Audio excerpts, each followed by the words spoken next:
સ્વાગત છે દર્શક મિત્રો આપનું. હર રવિવારની જેમ સમાચાર જરા હટકે આ વિષયમાં હું આપની સમક્ષ પ્રોફેસર શિરીષ કુલકર્ણી, મહારાજા સયાજીરાવ યુનિવર્સિટીનો પ્રાધ્યાપક રહ્યો બાદ હું સરદાર પટેલ યુનિવર્સિટીમાં વાઇસ ચાન્સલર તરીકે સેવા આપી છે. આજે એક બહુ સારા અભિનંદનને પાત્ર એવા સમાચારથી શરૂઆત કરીએ. એક નાનો બાળક જેની ઉંમર ફક્ત 17 વર્ષની છે, આ એપ્રિલ 2024માં 17 વર્ષની ઉંમરનો ટીન એજર જેને આપણે કહી શકીએ છીએ, એ ડી ગુકેશ એને ચેસની વર્લ્ડ ચેમ્પિયનશિપ મેળવી છે. એટલે ભારત માટે તો આ ગૌરવનો અનુભવ છે, કેમ કે વર્લ્ડ ચેમ્પિયનશિપમાં એ આગળ આવ્યો અને આજે એના સિતારા બુલંદ છે. કેટલા બધા લોકો એને બોલાવે છે અને કેટલી બધી જગ્યા ઉપર એને નોકરી અને પ્રોજેક્ટ્સને આ બધું આવી રહ્યું છે. સ્વાભાવિક છે કે આટલું એક અદ્વિતીય વ્યક્તિત્વ આપણી સામે જ્યારે ભારતમાં દેખાતો હોય ત્યારે આપણે એના પાસેથી એક પ્રેરણા મેળવવાની છે. આગળ વધીએ. ગત વખતે કદાચ તમને યાદ હોય તો આપણે એક ચર્ચા કરી હતી એનર્જી ડ્રિંક, હેલ્ધી ડ્રિંક, આરોગ્યપ્રદ એવા બોર્નવિટા ને હોર્લિક્સ ને કોમ્પ્લાન ને બૂસ્ટ ને આવા બધા ડ્રિંક્સની કે બ્યુરેજીસની આપણે વાતો કરી હતી. પણ એમાં જે food safety standard authority of India FSSAI આ લોકોએ પણ ચેક કર્યું, વિદેશોમાં પણ ચેક થયું. એમાં બહુ વધારે પડતી ખાંડ હોવાના કારણે નાના બાળકોને એ નુકસાનકારક છે, એ ફેટ બનાવે છે, જાડા બનાવે છે. એટલા માટે એને જે ઇલેક્ટ્રોનિક પ્લેટફોર્મ્સ છે એમાં એને એનર્જી ડ્રિંક કે આરોગ્યપ્રદ પીણું આવા શબ્દ પ્રયોગથી દૂર રાખવામાં આવ્યું અને એમાં 80% તો સક્સેસફુલ થયું.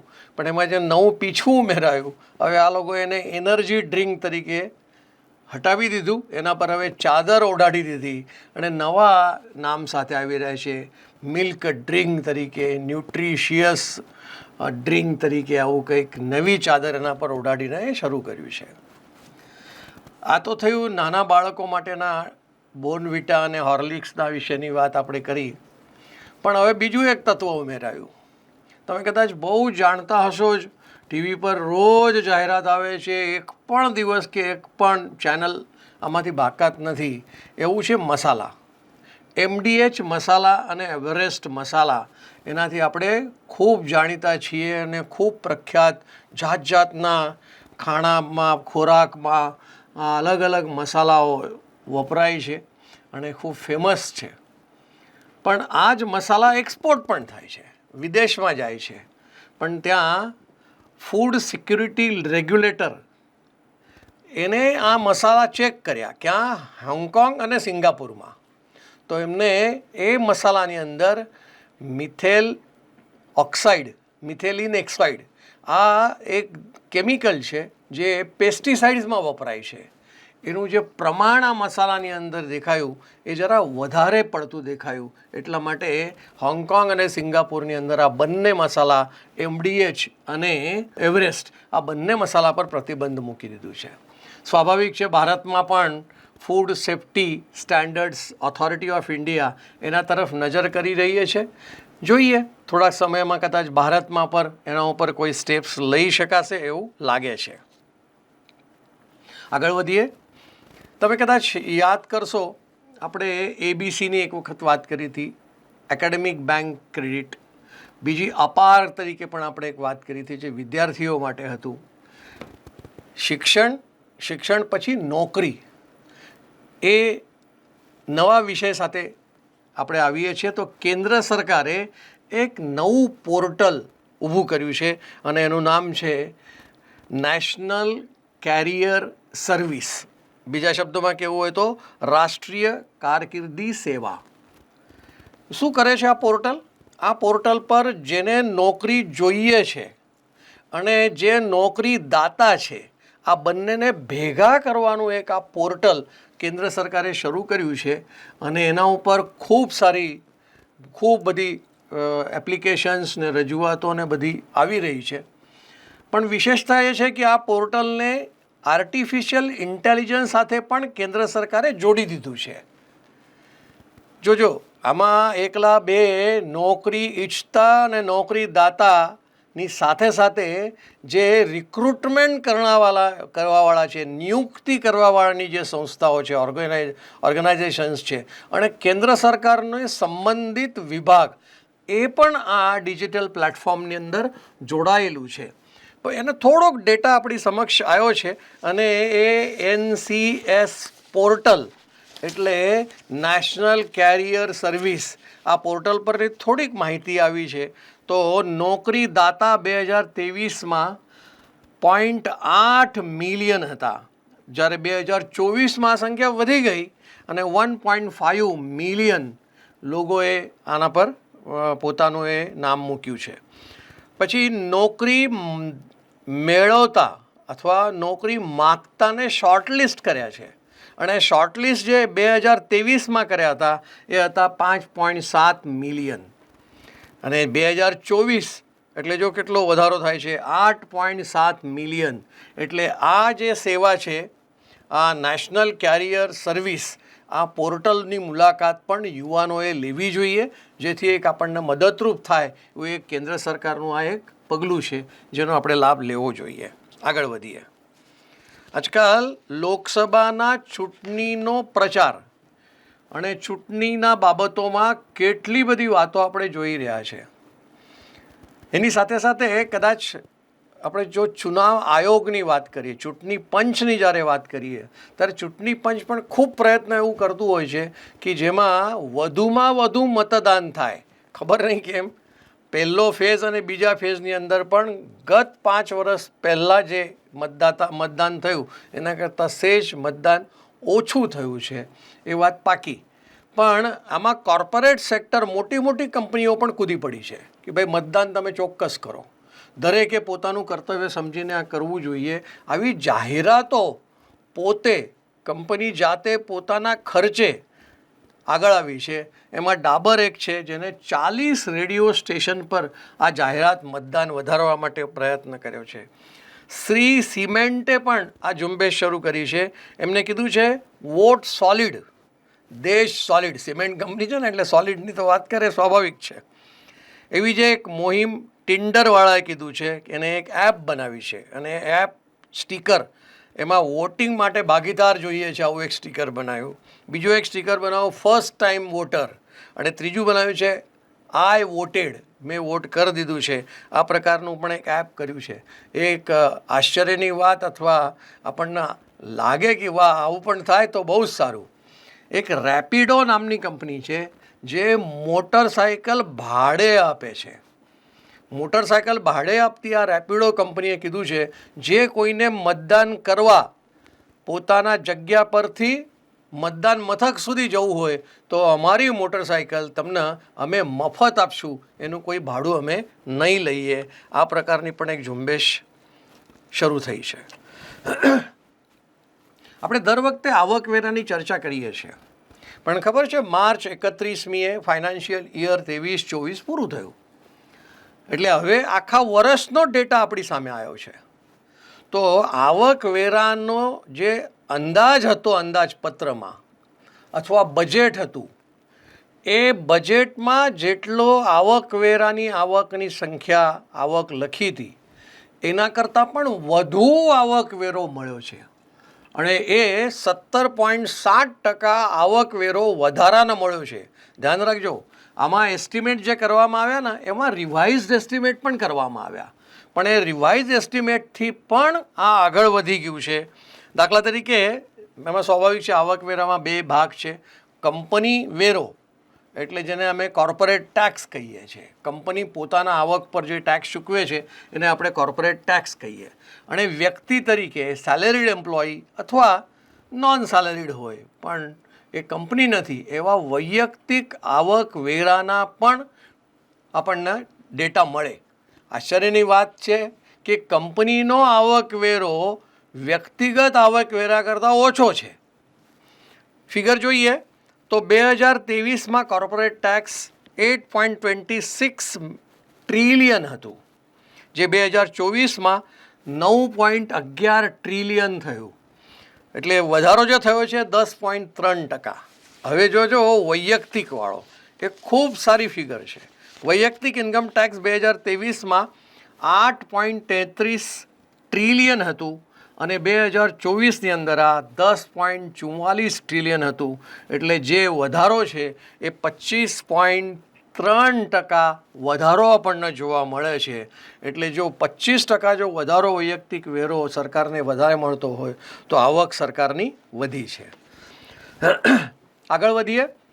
ભારતનું કોર્પોરેટ ક્ષેત્ર આપણે જાણીએ છીએ કે FDI ફોરેન ડાયરેક્ટ ઇન્વેસ્ટમેન્ટ, વિદેશી ભંડોળ, નાણાં ભંડોળ આપણને મળે તો વિદેશના લોકો ભારતમાં રોકાણો કરતા હોય છે. અને એની ઘણી વખત આપણે વાત કરીએ છીએ કે ભાઈ કેટલું FDI આવ્યું. હવે તો જે પાણીનો પ્રવાહ છે ઊંધો જઈ રહ્યો છે. પહેલાં ભારતમાં કેટલો પ્રવાહ આવતો હતો એની ચર્ચા કરતા હતા. હવે આપણે ચર્ચાને જુદી રીતે લઈ જઈએ. ભારતનું કોર્પોરેટ ક્ષેત્ર, ભારતની કંપનીઓ વિદેશોમાં જઈને પોતાનું ઇન્વેસ્ટમેન્ટ કરી રહી છે. એ જાણવા જેવી ફિગરો છે, એટલે હું તમારી સામે મૂકું છું. એમાં ફાઇનાન્શિયલ સર્વિસીસમાં છે ને $6.02 બિલિયન ઇન્વેસ્ટમેન્ટ ભારતમાંથી વિદેશમાં ગયું. મેન્યુફેક્ચરિંગ સેક્ટરમાં $3.14 બિલિયન એ વિદેશમાં ગયું છે. એવી રીતે થોક વ્યાપાર, એની અંદર $1.6 બિલિયન આવું થયું છે. એવા તો બાંધકામ ક્ષેત્રે પણ છે, ખેતી અને ખાણમાં પણ થયું છે. એટલે એ પ્રકારની સંખ્યા આપણને જોવા મળે છે. એટલે હવે બંને બાજુની સંખ્યા જોવી પડશે કે ભાઈ ભારતમાં FDI કેટલું આવ્યું અને ભારતમાંથી FDI બીજા દેશોમાં કેટલું ગયું. આ બંનેની ચર્ચા કરવી જોઈએ એવું મને લાગે છે. એવી રીતે એક સારા સમાચાર શું છે, કોરોના કાળથી આ શરૂ થયું. કોરોનાની વેક્સિન દેશના લગભગ 190 કહેવાય છે, પણ લગભગ 101 દેશો સુધી આપણું વેક્સિન ગયું અને ખૂબ યશસ્વી રહ્યું. લોકોએ પ્રશંસા કરી. તો એના કારણે શું થયું કે ભારતમાં બનતા જે મેડિકલ ડિવાઇસીસ છે, તબીબી સાધનો છે, એ ઉત્પાદિત ભારતમાં થાય છે, એની માંગ વિદેશોમાં વધી રહી છે. અને આવા સાધનોની નિકાસ, એક્સપોર્ટ જે થયું છે એ $669 અમેરિકામાં થયું છે. ચીનમાં $136 મિલિયન થયું છે. જર્મનીમાં $176 મિલિયન થયું છે. નેધરલેન્ડમાં 1007 મિલિયન થયું છે. એવું કહેવાય છે કે આવનારા 5 વર્ષ દરમિયાન રશિયા આપણી પાસેથી લગભગ 2000 કરોડના આ સાધનો આપણી પાસેથી ખરીદવાની છે. એક સારા અને અભિનંદન પાત્ર સમાચાર આ છે. આગળ વધીએ. તમે માનશો કે પગાર કેટલો આપણે ત્યાં પેકેજ તરી ચાલતો હોય છે. કોઈ પણ સારામાં સારો નોકરી કરતો વ્યક્તિ એને પેકેજ કેટલું, તો કે 6 લાખ, 10 લાખ, 15 લાખ, 20 લાખ. એટલે બહુ થઈ ગયું. હવે બહુ આગળ ના વધાય 20 લાખથી, પણ તો એ 20, 25, 30 જે હોય. પણ હું જે પેકેજ કહ્યું છું ને એ કરોડોમાં છે. માનશો 20 કરોડ રૂપિયા વાર્ષિક પેકેજ મેળવતો આ promoter CEO, chief executive officer, promoter CEO એને 20 કરોડ રૂપિયા પગાર અથવા જે એને વળતર કહો અથવા ઓનોરિયમ કહો, જે કંઈ નામ આપો એ, પણ એને 20 કરોડ રૂપિયા વાર્ષિક મળતા હોય. આવું છે ભારતમાં. હવે જે બે ભાગ મેં તમને કહ્યા ને, એક છે પ્રોફેશનલ અને બીજો છે પ્રમોટર. આ બંનેનો જે આ પગાર છે ને, આ પગાર સરેરાશ બંનેને ભેગા થઈને પ્રોફેશનલ અને પ્રમોટર 40% પગાર વધ્યો એક જ વર્ષમાં.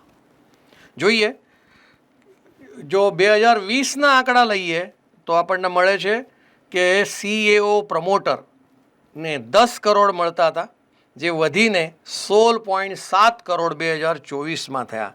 જ્યારે પ્રોફેશનલને 9.7 કરોડ હતા એ અત્યારે વધીને 13 કરોડ થયા છે. પણ મેં તમને કીધું એ પ્રમાણે એક પ્રમોટર CEOને 20 કરોડ રૂપિયા જેટલા વાર્ષિક પગાર મળતો હોય તો ખૂબ સારું કહેવાય. જો કે છે એવા મુકેશ અંબાણીને આવા બધા લોકો છે કે જેમને આ સારામાં સારો પગાર કે સારામાં સારું ઓનરેરિયમ મળે છે. આગળ વધીએ. ગત એપ્રિલ 2023થી ફેબ્રુઆરી 2024 સુધી ઉચ્ચ ગુણવત્તાનું બાસમતી ચોખાનું ઉત્પાદન ભારતમાં થયું. હવે એ મોટાભાગે વેસ્ટ એશિયા દેશોની અંદર વધારે એની માંગ છે. યુએઈ છે, કતાર છે, યમન છે, ઇઝરાયલ છે, એના પછી જો તમે જુઓ તો ઈરાન છે, ઈરાક છે. તો આવા દેશોમાં આ બાસમતી ચોખા ભારતના એની માંગ વધી છે. એટલે એક વર્ષમાં એની માંગ 22% વધી છે. બાસમતી ચોખા ભારતના આ વેસ્ટ એશિયાના દેશોમાં 22% માંગ વધી છે. એટલે સરવાળો 4.68 મિલિયન ટન આટલો એક્સપોર્ટ બાસમતી ચોખાનો ભારતમાંથી થયો છે. પણ સામે હમણાં કદાચ તમે જાણતા હશો, ભારત સરકાર ગરીબોને મફત અનાજનું વિતરણ કરે છે. અને મફત અનાજમાં ઘઉં બી હોય ને ચોખા બી હોય. પણ આ ઘઉંની વાત કરીએ તો ઘઉંનું શોર્ટેજ છે એવું ઘણી વખત આપણે છાપામાં જોઈ રહ્યા છે કે ભાઈ ઘઉં ઓછા છે ભારત સરકારના સ્ટોકમાં. પણ સાથે સાથે થયું શું કે જે પ્રાપ્તિ કરવાનો સમય છે, આ એપ્રિલ મહિનાની વાત કરું છું, 1 એપ્રિલથી 25 એપ્રિલ સુધીમાં લગભગ આપણી ત્યાં 17% પ્રાપ્તિ ઘટી ગઈ છે, જે ગત વર્ષની તુલનામાં આપણે કરીએ તો. આગળ વધીએ. તમે કદાચ જાણો છો, મોબાઈલના સાધનમાં એક સેમી કન્ડક્ટરની ચિપ હોય છે. અને એ ચિપનું માપ જે લેવાનું હોય ને એ નેનોમીટરમાં લેવાય છે. હવે 1 નેનોમીટર એટલે કેટલો ખબર છે? 1/10⁹ એટલે જો વિચાર કરીએ તો 0.9 વખત 0 પછી એકડો. આટલી આની સાઈઝ, આવી ચિપ જે મોબાઈલમાં વપરાય છે, ઇલેક્ટ્રિક કારમાં પણ વપરાય છે અને એની ખૂબ માંગ છે. હવે આની અંદર લગભગ 9થી 10 બિલિયન ડોલરનો ઇમ્પોર્ટ આ મોબાઈલ કંપનીઓ કર્યું છે.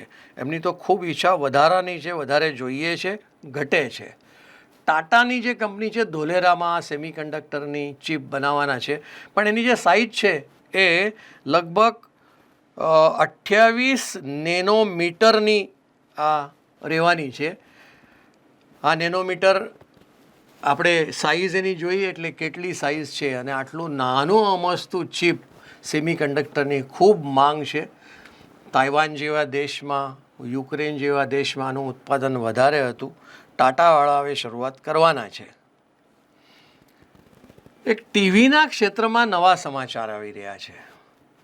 દેશમાં હાલ 6 થી 7 કરોડ ઘરોની અંદર આ કેબલ દ્વારા ચાલતા ટીવી છે, કેબલ દ્વારા ઓપરેટ થતા. હવે આ ભાઈ જે છે એનું એક્સાઇટેલ નામની કંપની છે. એનો જે CEO છે એવું કહે છે કે હવે અમે ટીવી બ્રોડકાસ્ટ કરશું અને એના માટે સેટટોપ બોક્સની જરૂર જ નથી. એની જગ્યા ઉપર વાઈફાઈનું એક યુનિટ હશે અને એ બ્રોડકાસ્ટ કરવાથી ત્યાં એ રિસીવ કરશે અને ટીવીમાં બતાવી શકાશે. એનું એક એપ એમને બનાવ્યું છે, જે એપ ડાઉનલોડ કરવાથી, અને સ્વાભાવિક છે એની એપ પણ એક્સાઇટેલ ટીવી આવું એક એપ આવશે અને એ એપ દ્વારા તમે બધી જ ટીવી ચેનલો જોઈ શકશો. અને પડકાર ફેંકે છે કે ભાઈ આ 6 થી 7 કરોડના જે ટીવીના કેબલો છે એ કેબલ ઓપરેટરોને અમે અત્યારે પડકાર ફેંકીએ છીએ. અસ્તુ, થેન્ક યુ, આભાર.